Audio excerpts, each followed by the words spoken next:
क्या आप जानते हैं, महाभारत के युद्ध का होने का कारण असल में द्रौपदी का क्रोध या दुर्योधन की लालसा नहीं थी। श्री कृष्ण के अनुसार महाभारत युद्ध के असली कारण तीन महापुरुष थे, महामहिम भीष्म, आचार्य द्रोण और अंगराज कर्ण। कृष्ण की दृष्टि के आधार पर समझाया जाता है कि इन तीनों के कारण युद्ध टला नहीं और धर्म की विजय के लिए युद्ध होना अनिवार्य बन गया।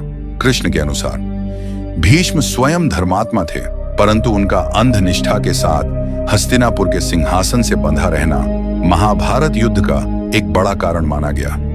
भीष्म के पास सामर्थ्य होते हुए भी उन्होंने दुर्योधन के अन्याय को कभी रोका नहीं, जबकि वह ऐसा कर सकते थे, परंतु वो अपने पिता शांतनु को दिया हुआ वचन तोड़ना नहीं चाहते थे और वचन पालन के वजह से उन्हें अधर्म होता हुआ देखना पड़ा।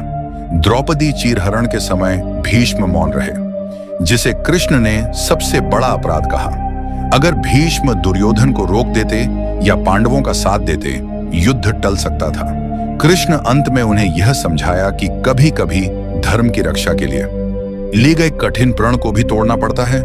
अगर भीष्म अपना प्रण तोड़कर हस्तिनापुर के राजा बन गए होते तो शायद हस्तिनापुर पर धर्म का शासन रहता। जब महान लोग अन्याय के सामने मौन रह जाएं, तब अधर्म बढ़ता है। कृष्ण के अनुसार दूसरा कारण द्रोणाचार्य के पक्षपात और बदले की भावना थी। द्रोणाचार्य भी महान आचार्य थे, लेकिन पांडवों को शिक्षा देने के बावजूद युद्ध में कौरवों का साथ देना एक कारण बना। द्रोण को अपना अपमान याद था, द्रुपद द्वारा किए गए अपमान की घटना। फिर भी बाद में दुर्योधन ने द्रुपद के खिलाफ युद्ध में उनका साथ दिया, जिससे द्रोण कौरवों पर ऋणी हो गए। गुरु होते हुए भी वे धर्म से ऊपर कौरवों के प्रति कर्तव्य को रख बैठे। कृष्ण के अनुसार तीसरा व्यक्ति अंगराज कर्ण थे। कर्ण वीर थे, दानी थे, लेकिन उनका अंधी मित्रता और मैं दुर्योधन का उपकार चुकाऊंगा वाला भाव भी युद्ध का बड़ा कारण बना। कर्ण दुर्योधन के अत्याचार जानता था, पर फिर भी उसका साथ देता रहा। द्रौपदी को अपमानित करने में उसने मुख्य भूमिका निभाई। कर्ण की प्रतिज्ञा थी कि वह पांडवों को कभी नहीं छोड़ेगा, विशेषकर अर्जुन को।